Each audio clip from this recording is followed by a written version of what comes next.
Hello guys, in today's video I'm going to show you how to fix CSGO black screen on startup easy and quick. If you want to fix it, all you have to do first click here, go to device manager, and now go to display adapters, right click, update driver, search automatically for drivers.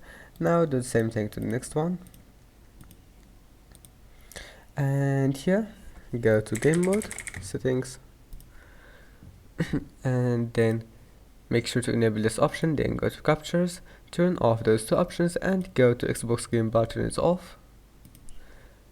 And then go to Windows Update Settings. Make sure to install all the updates that you can find.